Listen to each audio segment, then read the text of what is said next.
రాజ్యాంగ నిర్మాత, భారతరత్న అవార్డు గ్రహీత డాక్టర్ బిఆర్ అంబేద్కర్ గారి 136వ జయంతి సందర్భంగా మీ అందరికీ కూడా శుభాకాంక్షలు ముందుగా తెలియజేస్తున్నాను.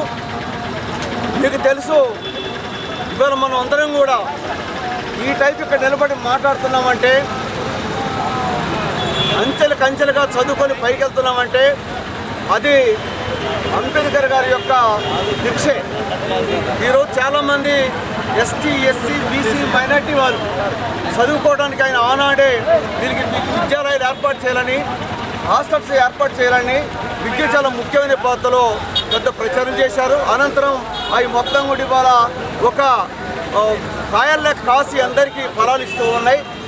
అదేవిధంగా అస్పృశ్యత ప్రధానంగా ఎక్కడైతే కుల వివక్ష ఉందో చాలా దారుణంగా ఉంది మన భారతదేశంలో. నేను ప్రపంచం మొత్తం అధ్యయనం చేశాను, ఎక్కడ ఇలాంటి కుల వివక్ష లేదు. కానీ మన భారతదేశంలో ప్రత్యేకించి కుల వివక్ష ఉంది. అందుకనే ఇక్కడ అభివృద్ధి శూన్యం ఉండే పరిస్థితి కనపడుతుంది. కాబట్టి మొట్టమొదట ఈ భారతదేశంలోని కుల వివక్ష నిర్మూలించాలి, అందరికి సమాన హోదా, సమాన హక్కులు, సమాన ఆర్థిక వ్యవస్థ కావాలనే పద్ధతిలో గట్టిగా ఎలిగితి సాటిన నాయకుడు అంబేద్కర్ గారు. ఆయన లేబర్ ఇండిపెండెంట్ లేబర్ పార్టీ కూడా పెట్టి దీని మీద పెద్ద ఎత్తున ఉద్యమం చేశారు.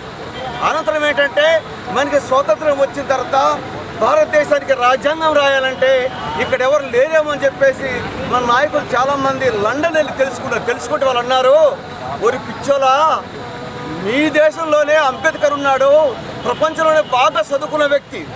ప్రపంచంలో మొత్తం ఇద్దరు వ్యక్తులు బాగా చదువుకున్న వ్యక్తులు ఉంటే అందులో number 1 Karl Marx, number 2 Ambedkar. ఆయనకు అన్నీ తెలుసు. ఆయనతో సంప్రదించాడంటే ఆయన పార్లమెంటు సభ్యుడు కాదు కాబట్టి ఆయనకి కాంగ్రెస్ పార్టీలో పార్లమెంటు సీట్ ఇచ్చి ఆయనకి న్యాయశాఖ మంత్రిని చేసి రాజ్యాంగ నిర్మాతకి ఆయన పురిమనిచ్చారు. ఎందుకంటే పార్లమెంటు సభ్యుడు కానీ రాజ్యాంగం రాసే హక్కు లేదు కాబట్టి ఆ విధంగా చేశారు.